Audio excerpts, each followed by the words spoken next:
सी बातचीत करेंगे। मेरे को जो टॉपिक दिया गया है, मैं पहले बता दूं कि पीपीटी जो है वो मैंने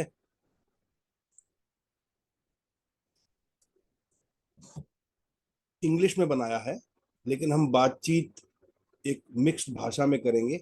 हिंदी अंग्रेजी दोनों रहेगा उसमें। तो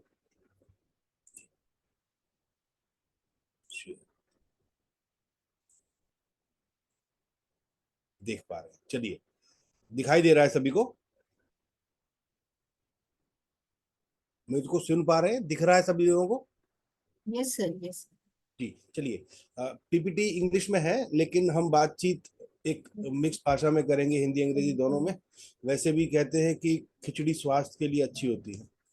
तो टॉपिक जो दिया गया है वो है बॉडीली ऑटोनॉमी एंड इंटीग्रिटी, और उसमें कुछ सब टॉपिक्स मेरे को दिए गए थे, जिसमें कहा गया medical ethics, legal protection, bodily autonomy, informed consent, reproductive rights and protection from harm. ये सारे ही बिंदु जो हैं ये आपस में काफी मिले हुए हैं, आपस में ओवरलैपिंग है, इंटरसेक्शनलिटी है इनके बीच में।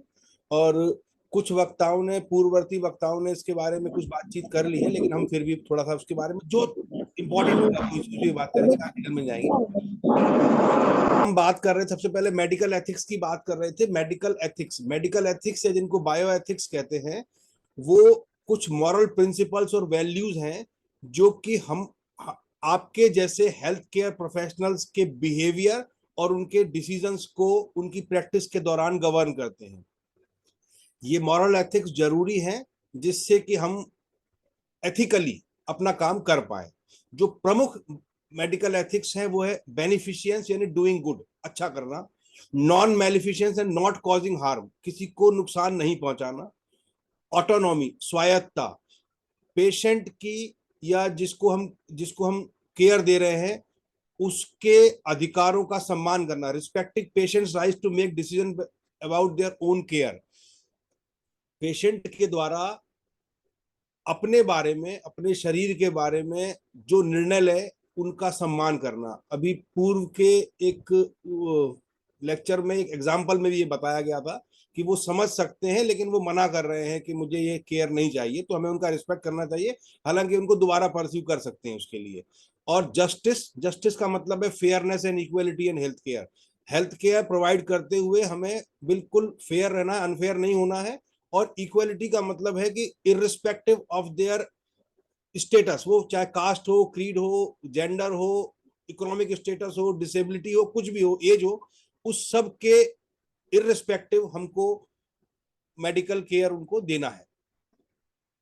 मेडिकल एथिक्स जो हैं वो बेसिकली जो प्रोफेशनल्स हैं, जो हेल्थ प्रोफेशनल्स हैं, उनके लिए कुछ गाइडलाइंस है, और ये प्रोफेशनलिज्म में शामिल है उनके, जिसमें इंटीग्रिटी, हॉनेस्टी एंड कंपैशन ये होना ही चाहिए।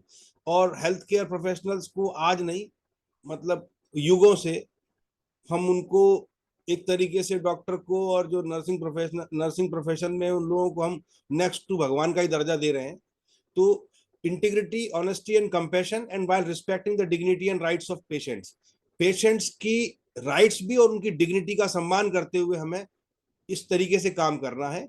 और इस चूंकि ये मेडिकल एथिक्स की बात है, एथिक्स की बात है, तो एथिक्स में कई बार कुछ कुछ चीजें डिलेमा भी होते हैं। तो इसमें इश्यूज लाइक पेशेंट्स कॉन्फिडेंशियलिटी, उसकी जो गोपनीयता है, इन्फॉर्म कंसेंट जिसके ऊपर ढेर सारी बात अभी हुई, एंड ऑफ लाइफ केयर, और ethical implications of medical research and technology, ये उसमें शामिल होते हैं। यानी कि हमको पेशेंट की गोपनीयता को, उसकी कॉन्फिडेंशियलिटी को बनाए रखना है। इन्फॉर्म कंसेंट के बारे में बात हो गई, एक आध मिनट और बात कर लेंगे अभी। एंड ऑफ लाइफ केयर जो है वो उस स्थिति में है जब वो पेशेंट की की के जीवन का बिल्कुल शरीर यात्रा का अंत है, तो वहां जो डिसीजंस लेने हैं। लेकिन भारत में अभी यूथेनेसिया या जिसको कहते हैं इच्छा मृत्यु, उसको अभी वैधानिक दर्जा नहीं है, तो इस पर हम बहुत ज्यादा बात नहीं करेंगे। और ethical implications of medical research and technology, medical research में कई बार जो सब्जेक्ट होता है वो इंसान भी होता है, ह्यूमन बीइंग भी होता है। तो वहां पर हमको एथिकली काम करना है, वहां हमको justice, fairness, equality, inform consent, confidentiality, और सबसे ज्यादा महत्वपूर्ण उसकी उसकी सहमति, उसकी सहमति, और वो सहमति कब होगी? जब हम उसको सब कुछ बता देंगे रिस्क और पोटेंशियल रिस्क के बारे में। मुझे जो मेन टॉपिक था वो था बॉडीली ऑटोनॉमी, यानी दैहिक स्वायत्तता।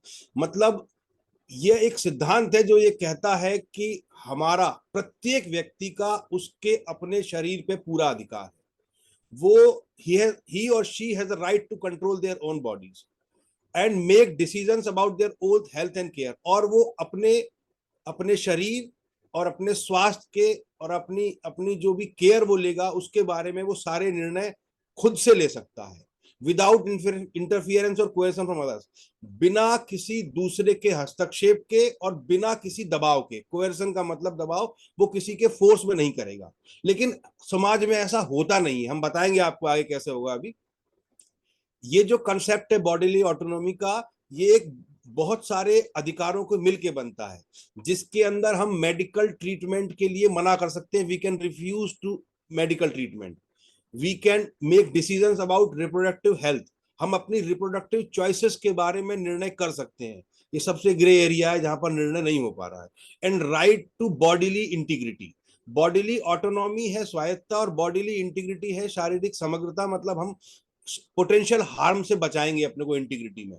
लेकिन मैं यहाँ एक बात बताना चाहूंगा आपको कि ये बॉडीली ऑटोनॉमी जो है, ये इसको कानून जो है वो कई बार कुछ चीजों में प्रतिबंधित करता है। हमारा हमारे शरीर पे पूरा अधिकार है, लेकिन ये अधिकार नहीं है कि हम बैंड ड्रग्स को ले लें और अपना स्वास्थ्य और अपना शरीर खराब कर लें। तो बॉडीली ऑटोनॉमी को कानून कुछ कुछ परिस्थितियों में थोड़ा सा कंट्रोल भी करता है। बॉडीली इंटीग्रिटी जो है वो एक अधिकार है, the right to control what happens to your body and protect themselves from unwanted physical intrusion और हार्म। और इसके अंदर प्रोटेक्शन अगेंस्ट असॉल्ट, यानी हम किसी हमले से बचना, protection from force medical procedure, हमारे ऊपर किसी मेडिकल प्रोसीजर को हमारी मर्जी के बगैर किया जाना जिससे हमारी बॉडी को हार्म हो सकता है, और विदाउट कंसेंट। खासकर मेडिकल ट्रायल्स जो होते हैं, जिसके अंदर जो प्रभाव होते हैं, जो सिम्टम होते हैं, जो कुछ भी बॉडीली हार्म होता है, वो एक समय के बाद हमको दिखाई देता है या मालूम पड़ता है। तो वहां पर बॉडीली इंटीग्रिटी बहुत इंपॉर्टेंट है। और ये फंडामेंटल है individual freedom, individual dignity and self determination के लिए। और हमारे कानून में हमको इंडिविजुअल फ्रीडम दिया है, संवैधानिक अधिकार भी है, मानवाधिकार भी है, मूल अधिकार है हमारे जो dignity and self determination. Fundamental rights की बात कर रहा था, तो universal declaration of human rights underscores the bodily autonomy is a fundamental right. जो यूनिवर्सल डिक्लेरेशन है ह्यूमन राइट्स का, वो कहता है कि बॉडीली ऑटोनॉमी प्रत्येक ह्यूमन बीइंग का एक एक मूलभूत अधिकार, एक मूल अधिकार है। और ये बॉडीली ऑटोनॉमी क्या कहती है? ये कहती है my body is for me, my body is my own, मेरा शरीर मेरे लिए है, मेरा शरीर मेरा खुद का है। It's a power, it's about agency. Power का मतलब वो मेरी शक्ति है, एजेंसी का मतलब वो उसके जरिए मैं कुछ काम करूंगा तो निर्णय मेरे होने चाहिए। इट्स अबाउट चॉइस, मतलब निर्णय मेरा है। इट्स अबाउट डिग्निटी, क्योंकि मेरा शरीर है तो उसकी डिग्निटी होनी चाहिए। और हम देखते हैं कि विभिन्न समाजों में जब जीवन का अंत हो जाता है तो जो मृत शरीर है उसकी भी एक डिग्निटी होती है, उसके लिए भी हम जो जो भी संस्कार हैं उसको हम करते हैं एक डिग्निफाइड वे में करते हैं। तो जीवित शरीर की भी एक डिग्निटी है। और जो ये अधिकार है हमारा जो बॉडीली ऑटोनॉमी का, वो हमको ये डिग्निटी का अधिकार उसके अंदर बिल्ट है, प्रदान करता है। बहुत महत्वपूर्ण है कि बॉडीली ऑटोनॉमी जो है it is a foundation for gender equality and above all it's a fundamental right. मैं जेंडर इक्वलिटी पे इसलिए जोर दे रहा हूं कि कई बार भिन्न जेंडर के लोगों की शरीर के बारे में निर्णय वो न लेते हुए उनके परिवार के अन्य सदस्य लेते हैं। प्रेगनेंसी एक ऐसा बहुत बड़ा उदाहरण है जहां इसका निर्णय खुद महिला नहीं ले पाती। हम कई बार सवाल पूछते हैं प्रतिभागियों से कि एक दंपत्ति को, एक विवाहित दंपत्ति को कितने बच्चे होने चाहिए, इसका निर्णय कौन करेगा? तो समाज में बहुत सारे लोग, 90% से ज्यादा लोग कहते हैं कि दोनों मिलके करेंगे, है ना। हालांकि मेरा अपना कहना है और कानून का और जो बात हम कर रहे हैं उसका ये कहना है कि चूंकि महिला का अपना शरीर है, वो 9 महीने उसको पेट में रखेगी, कैरी करेगी उस प्रेगनेंसी को, और बाद में साल 2 साल तक जो फीडिंग है, लैक्टेशन है, उसको करेगी, तो उसका अपना शरीर है, तो ये निर्णय उसको करना चाहिए, सोलली अकेले उसको करना चाहिए। दूसरों की इसके अंदर सहमति या सहमति पर विचार करे वो, लेकिन ऐसा होता नहीं है। हमारे यहाँ भारत में ये निर्णय कितना बच्चे होंगे, कब होंगे, उनके बीच में क्या अंतर होगा, ये यूजुअली या तो पुरुष लेता है या फिर परिवार लेता है। भारत के संविधान का आर्टिकल 21 कहता है protection of life and personal liberty. इसको हिंदी में कहते हैं दैहिक सुरक्षा, या लाइफ के लिए वहां शब्द किया गया जीवन और दैहिक सुरक्षा, यानी देह की, बॉडी की सुरक्षा। और लिबर्टी का मतलब वही है कि आपके पास डिसीजन मेकिंग है, आपके पास चॉइसेस हैं। और उसका एग्जैक्ट टेक्स्ट कहता है no person shall be deprived of his life और personal liberty except according to procedure established by law. तो जो मैंने कहा था कि बॉडीली ऑटोनॉमी को कुछ कानून प्रतिबंधित कर सकते हैं, कि हमको रोकते हैं कि हम शरीर के लिए कुछ बैंड ड्रग्स को, बैंड सब्सटेंसेस को, या जो परमिसिबल सब्सटेंसेस हैं उसको परमिसिबल मात्रा से ज्यादा में न लेकर के अपने शरीर को, समाज को, परिवार को नुकसान न पहुंचाए। लेकिन जो अंडरलाइंग बात है कि हमारा संविधान और ह्यूमन राइट्स डिक्लेरेशन भी बॉडीली ऑटोनॉमी और बॉडीली इंटीग्रिटी को एक फंडामेंटल राइट मान रहा है, और वो हमको वो अधिकार एक मानव होने के नाते मिल रहा है। इन्फॉर्म कंसेंट पे पूर्व वक्ता ने बहुत सारी बात की, मैं केवल 2-3 लाइनें बोलूंगा कि मेडिकल एथिक्स में हेल्थ केयर प्रोवाइडर्स के लिए बहुत जरूरी है कि वो हर एक पेशेंट को पूरी जानकारी दें। मैं दोबारा रिपीट कर रहा हूं, पूरी जानकारी दें, पोटेंशियल रिस्क की, बेनिफिट्स की, कि क्या बेनिफिट्स हो सकते हैं, और साथ में क्या proposed treatment and procedures alternatively उपलब्ध है। अगर ये नहीं है तो आप ये भी ले सकते हैं, ये नहीं है तो ये भी ले सकते हैं। यूजुअली ऐसा होता नहीं है, हमारे पास एक फॉर्म होता है, कहा जाता है इसको भर दिए, रसद कर दीजिए यहाँ पर। और एक पिक्चर आई थी मुन्ना भाई एमबीबीएस, उसमें तो वो कहता है कि इसको जल्दी से ओटी में ले जाओ, तो वो कहता है कि नहीं, उसमें ले जाने से पहले भी यहाँ कुछ फॉर्म भरने पड़ते हैं। उन फॉर्म में भी इन्फॉर्म कंसेंट था, तो वो भर रहे हैं। तो यहाँ पर हमारा दायित्व है, एक हेल्थ केयर प्रोफेशनल के नाते हमारा दायित्व है कि हम प्रत्येक पेशेंट को, उसके परिवार वालों को पूरी जानकारी देंगे, जिसके अंदर सारे खतरे, सारी रिस्क, सारी पोटेंशियल रिस्क, सारे बेनिफिट्स और सारे ऑल्टरनेटिव प्रोसीजर्स जो है ट्रीटमेंट के प्रपोज्ड हैं, वो उनको बताएंगे। ऐसा करने से हम इंश्योर कर पाएंगे कि पेशेंट और उसके केयर गिवर ऑटोनोमस डिसीजन ले रहे हैं उसकी हेल्थ केयर के बारे में, जिसके अंदर सर्जिकल प्रोसीजर्स हो सकते हैं, रिप्रोडक्टिव हेल्थ और चॉइसेस हो सकती हैं। हम बात करेंगे सरोगेसी, एमटीपी की अगली स्लाइड में रिप्रोडक्टिव हेल्थ के बारे में। मेडिकल ट्रीटमेंट्स हैं, मेंटल हेल्थ ट्रीटमेंट है, क्लिनिकल ट्रायल्स है, और फिर से मैंने कहा एंड ऑफ लाइफ केयर है, जब हम कहते हैं कि लाइफ सपोर्ट को हटाना है या कंटिन्यू रखना है, वेजिटेटिव स्टेट है, पैलिएटिव स्टेट है, उसमें रखना है। और मैंने फिर से कहा कि यूथेनेसिया को अभी कानूनी वैधानिक दर्जा नहीं है, इसलिए हम life end of life care के बारे में बहुत ज्यादा बात नहीं करेंगे, लेकिन इन्फॉर्म कंसेंट के बारे में बात करते वक्त ये जरूर है कि पूरी जानकारी हमको देनी पड़ेगी।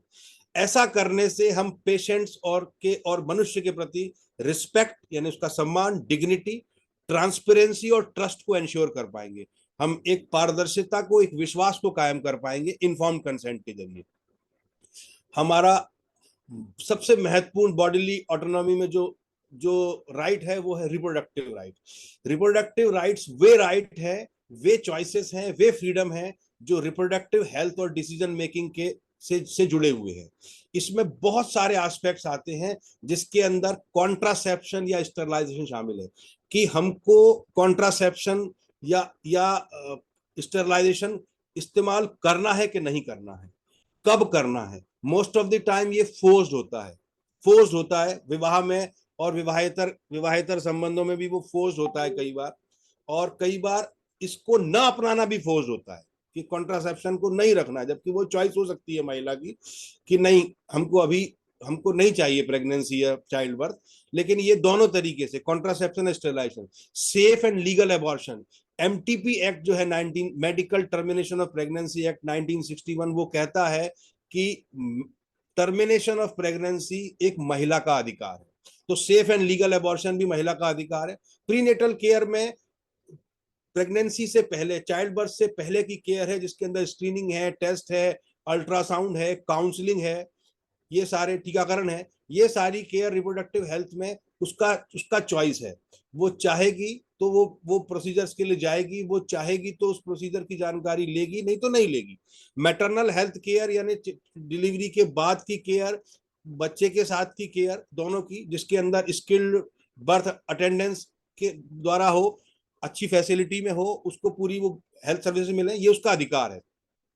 फैमिली प्लानिंग सर्विसेज की जब हम एक फैमिली बना रहे हैं तो बच्चा कब होना चाहिए, कितने होने चाहिए, उनके बीच में कितना अंतराल होना चाहिए, हम कौन से कॉन्ट्रासेप्टिव या स्टिमुलेशन मेथड्स का इस्तेमाल करेंगे करेंगे या नहीं करेंगे, ये सारे राइट्स भी जिस व्यक्ति के वो इस्तेमाल करना है उसके लिए होने चाहिए, रिप्रोडक्टिव राइट्स उसके शरीर के लिए। फर्टिलिटी ट्रीटमेंट्स के अंदर हम कई बार देखते हैं असिस्टेड रिप्रोडक्टिव टेक्नोलॉजीज आजकल हैं, जो इनफर्टिलिटी क्लिनिक्स हैं, एंड इवन सरोगेसी भी एक चीज है जहां पर हम असिस्टेड रिप्रोडक्टिव टेक्नोलॉजीज में जो जो फीटस है उसको किसी और शरीर में इम्प्लांट करके चाइल्ड बर्थ को कर रहे हैं। तो ये सारी चीजें ऐसी हैं जहां पर कई शरीर इन्वॉल्व है। फर्टिलिटी में, इनफर्टिलिटी में वो जो जो मदर है उसकी एज क्या है वो हमको देखना पड़ेगा, उसका स्टेटस क्या है, उसके प्रीवियस हिस्ट्री क्या है। सरोगेसी में किस सरोगेस मदर को हम लाए हैं, अब तो कानून है कि शायद 35 या 38 के बाद सरोगेसी के लिए अलाउड नहीं है, लेकिन इन सारी चीजों में ये अधिकारों को जानना, इसके बारे में सारे पोटेंशियल रिस्क बेनिफिट्स को बताना, ऑल्टरनेटिव प्रोसीजर्स को बताना, इन्फॉर्म कंसेंट का होना, लीगल प्रोटेक्शंस का होना, ये बहुत जरूरी है रिप्रोडक्टिव राइट्स में। लेकिन भारत जैसे देश में ये नहीं हो रहा है, ये नहीं हो रहा है, और इसका एनक्रोचमेंट हो रहा है, और एनक्रोचमेंट खराब है। मैं एनक्रोचमेंट के बारे में एक के बाद बात करूंगा अभी। सेक्सुअल हेल्थ एजुकेशन जो है वो भी रिप्रोडक्टिव राइट है हमारा, और age appropriate sexual health education किसको देनी है, कब देनी है, नहीं देनी है। Reproductive health services for adolescent एक बहुत ही इंपॉर्टेंट एरिया है कि एडोलेसेंट्स को रिप्रोडक्टिव हेल्थ के बारे में काउंसलिंग देना, जरूरत पड़ने पर उनको कॉन्ट्रासेप्शन स्टेरिलाइजेशन के बारे में बताना, जरूरत पड़ने पर उनको प्रेगनेंसी के बारे में बताना, ये रिप्रोडक्टिव राइट्स हैं हर एक एडोलेसेंट के भी, जिनके बारे में हमको बात करनी चाहिए। रिप्रोडक्टिव राइट्स जो हैं वो इंडिविजुअल के लिए कंट्रोल देते हैं उसकी बॉडी पर, उसके हेल्थ पर और उसके जीवन पर। हमने आर्टिकल 21 में जीवन और दैहिक सुरक्षा की बात की थी, तो वहां पर उनके जीवन पर देते हैं। और ये हमारा शरीर, इतना शरीर हमारा अपना है कि थोड़ा सा एग्जाम्पल वैसा खराब है लेकिन मैं इसलिए देता हूं कि हम जब कई बार फिजिकल या सेक्सुअल वायलेंस के सर्वाइवर से मिलते हैं तो कुछ कुछ इंडिविजुअल्स ने यहाँ तक कहा, विमेन ने यहाँ तक कहा कि ऐसा हो जाने के बाद हमको अपना शरीर अपना नहीं लगता, हमको अपने आप से बहुत बहुत ही मतलब वो आता है, अपने ऊपर पिटी है हमको, हम we feel ashamed of it. तो आप सोचिए कि एनक्रोचमेंट, किसी भी एनक्रोचमेंट या प्राइवेसी का उल्लंघन कितना कितना बॉडीली या साइकोलॉजिकली हार्म कर सकता है कि वो फिर उनको अपना शरीर अपना नहीं लग रहा है। तो रिप्रोडक्टिव राइट्स में भी ये बहुत इंपॉर्टेंट है कि वो चीजें थोपी न जाए। ये फंडामेंटल ह्यूमन राइट्स है और उनको विभिन्न इंटरनेशनल ट्रीटीज और एग्रीमेंट ने इनको रिकॉग्नाइज किया है। और हम रिप्रोडक्टिव राइट्स को यदि प्रोटेक्ट कर रहे हैं और उनको प्रमोट कर रहे हैं तो हम अच्छे हेल्थ आउटकम्स, देखिए अगर हम एडोलेसेंट से ही पॉपुलेशन में लोगों को अगर हम कॉन्ट्रासेप्शन के बारे में, प्रेगनेंसी के बारे में बताएंगे और सेक्स एजुकेशन के द्वारा या एडोलसेंट रिप्रोडक्टिव हेल्थ केयर के द्वारा, और फिर जब एक्चुअल प्रेगनेंसी होगी तब इन्फॉर्म कंसेंट रिप्रोडक्टिव राइट्स के बारे में बताएंगे, तो तो आप देखिए कि सब चीज सुधरेंगी। हम इंस्टीट्यूशनल डिलीवरी कर पाएंगे, हम सेफ या ट्रेन बर्थ अटेंडेंट को रख पाएंगे, हम एक्चुअल एज जितनी होनी चाहिए तब मैरिज होगी 18 और 21 के बाद, उसके बाद प्रेगनेंसी के लिए भी एज होगी, केयर होगी प्रीनेटल और आफ्टर केयर। तो हमारे सारे हेल्थ आउटकम्स जो इंडिकेटर से सुधरेंगे, हम जेंडर इक्वेलिटी को स्टेब्लिश कर पाएंगे, और सोशल जस्टिस बहुत इंपॉर्टेंट है क्योंकि रिप्रोडक्टिव राइट्स से हम सोशल जस्टिस को एम्पावर कर पाते हैं। हमारे बहुत सारे जेंडर एफर्मेशन, एलजीबीटीक्यू राइट्स हैं जो रिप्रोडक्टिव राइट्स से जुड़े हुए हैं। तो हम एक बेहतर समाज बना पाएंगे अगर हम रिप्रोडक्टिव राइट्स की बात करते हैं। तो हम लीगल प्रोटेक्शन की बात कर लेते हैं। Legal protection for bodily autonomy refers to laws and regulations. वो लॉ, वो रेगुलेशन है that safeguard individuals right to make decision about their body, about their health care without interference and coercion. इसके अंदर कुछ राइट्स है जिनको हम एक एक लाइन में डिस्कस कर लेंगे। राइट टू प्राइवेसी, मैंने कहा कि हम एनक्रोचमेंट ना करें किसी की प्राइवेसी का, हम कॉन्फिडेंशियलिटी को मेंटेन करें। और ये लीगल प्रोटेक्शन हर एक पेशेंट को है। हम आधार कार्ड भी मांगते हैं उससे, हम उससे मोबाइल नंबर भी मांगते हैं, हम उससे एज भी पूछते हैं, हम उससे उसका मैरिटल स्टेटस भी पूछते हैं, और कई केसों में हमको इसको नहीं डिस्क्लोज करना है। रिप्रोडक्टिव राइट्स हैं हमारे। अच्छा, राइट टू प्राइवेसी में और बताना चाहूंगा मैं आपको कि एज के साथ भी हम चाहे तो रिफ्यूज भी कर सकते हैं। कानून कहता है कि 12 साल से बड़ा बच्चा खुद भी अपने ऊपर होने वाले मेडिकल प्रोसीजर के लिए मना कर सकता है। Even if she happens to be a rape survivor, वो पुलिस जब आएगी उसको लेकर के मेडिकल एग्जामिनेशन के लिए, तो वहां पर अगर वो मेडिकल ऑफिसर को कह दे, वो कंसेंट लेंगे उससे, क्योंकि उसके ऊपर, लेकिन वो 12 साल से बड़ा या बड़ी है, तो वो कह सकती है कि मैं मना करती हूँ, मेरा ये चेकअप नहीं होना चाहिए। तो वो डॉक्टर उससे पूछ के लिख करके वापस कर देगा पुलिस वाले को, तो वो चेकअप नहीं होगा, आप फोर्स नहीं कर सकते हैं आप। तो रिप्रोडक्टिव राइट्स और राइट टू प्राइवेसी में ये शामिल है। Medical decision making, consent in research, inform consent in research. Research में इंपॉर्टेंट इसलिए है कि गरीबी के कारण, सामाजिक पिछड़ेपन के कारण कई बार कंपनियां रिसर्च प्रोग्राम के लिए कई ऐसे सब्जेक्ट्स को तैयार कर लेती हैं पैसा दे करके, और उसमें मालूम नहीं होता है। मैं नहीं कह रहा हूं कि उसमें रिस्क होगी, लेकिन पोटेंशियल रिस्क है उसके अंदर। देखिए, पोटेंशियल रिस्क तो एवरी प्रेगनेंसी में है, एवरी प्रेगनेंसी सबसे अच्छे सेफ ऑफ इनको भी हो रहा, तो अभी वहां पर पोटेंशियल रिस्क है, मैथमेटिकल प्रोबेबिलिटी है, इसलिए हमको हर चीज को बताना ही है। तो रिसर्च में प्रोटेक्शन फ्रॉम बॉडीली हार्म, इस प्रकार ये किसी भी प्रोसीजर को नहीं करना जिससे कि उसके बाद में उसकी शारीरिक समग्रता बिगड़ जाए, इंटीग्रिटी खराब हो जाए। जेंडर अफर्मेशन, कई बार कोई व्यक्ति किसी जेंडर के साथ पैदा होता है लेकिन बाद में उसको लगता है कि मेरा जेंडर दूसरा है, तो जेंडर अफर्मेशन उसका लीगल प्रोटेक्शन है। वो चाहे तो उस जेंडर को, उसको जेंडर करेक्टिव सर्जरीज के लिए भी जा सकता है ना, वो भी उसको लीगल प्रोटेक्शन दिया गया है आजकल। और एंड ऑफ लाइफ चॉइसेस, मैं फिर कह रहा हूं कि उसके अंदर बहुत ज्यादा बात करने का स्कोप इसलिए नहीं है कि यूथेनेसिया को अभी वैधानिक दर्जा नहीं है, लेकिन फिर भी लाइफ केयर का दिया जाना, उसको विदहोल्ड किया जाना, उसको वापस लिया जाना। और एंड ऑफ लाइफ चॉइसेस में क्या होता है कि पेशेंट अगर खुद से ओरिएंटेड नहीं है, जैसा उन्होंने बताया, वो डिसीजन नहीं ले रहा है, तो वहां पर बॉडीली ऑटोनॉमी वो सरोगेट डिसीजन हो गया, उसके उसके परिवार वाले ले रहे हैं वो, तो वहां वो उतना खुद का ओन डिसीजन नहीं बचता है। लेकिन लीगल प्रोटेक्शन जो है बॉडी ऑटोनॉमी का, वो इंडिविजुअल के राइट, उसकी डिग्निटी और उसके सेल्फ डिटर्मिनेशन को अपहोल्ड करता है। और matters concerning their bodies health and personal choices के लिए वो बहुत इंपॉर्टेंट है। लास्ट स्लाइड है, प्रोटेक्शन फ्रॉम हार्म। तो एथिकल और लीगल रिस्पॉन्सिबिलिटी जो है हमारी, as a individual health professional, as a organisation, as a society, to safeguard others from physical harm, from emotional harm. कई बार ऐसा होता है कि इमोशनल हार्म होता है, फिजिकल से ज्यादा इमोशनल होता है। साइकोलॉजिकल और social harm, it is fundamental in various context including health care, education. Education में इसलिए कह रहा हूं क्योंकि हमने सेक्स एजुकेशन की बात की थी, हमने एडोलेसेंट हेल्थ केयर की बात की थी, सोशल वर्क और लीगल सिस्टम्स के अंदर ये फंडामेंटल है। और प्रोटेक्शन ऑफ हार्म जो फंडामेंटल प्रिंसिपल है, वो हमको प्रिवेंटिंग हार्म, मिटिगेटिंग रिस्क, हम अपने प्रोसीजर्स के अंदर इस प्रकार से शामिल कर सकते हैं चीजों को कि हम रिस्क को मिटिगेट कर देंगे, न्यूनतम उनको कम कर देंगे उनको, और हम सेफ्टी वेलबींग को प्रमोट करेंगे, इंडिविजुअल के लिए भी और कम्युनिटी के लिए भी, व्यक्ति के लिए भी और समुदाय के लिए भी हम इसको प्रमोट करेंगे। तो ये सारी चीजें, medical ethics, bodily autonomy, reproductive rights, legal protection, harm से बचाते हैं हमको, मिला करके सब ओवरलैपिंग है, सबके अंदर इंटरसेक्शनलिटी है। मुझे समय इतना ही दिया गया था, मैं आई एम सॉरी यहीं बंद करेंगे, लेकिन यदि किसी प्रतिभागी के पास कोई सवाल है तो कृपया जरूर पूछ ले। Asking good questions is half the learning. तो किसी का कोई सवाल होगा तो मुझे खुशी होगी। Thank you very much. Thank you BIMR कि उन्होंने मुझे इस योग्य समझा और एक मौका दिया। Thank you once again.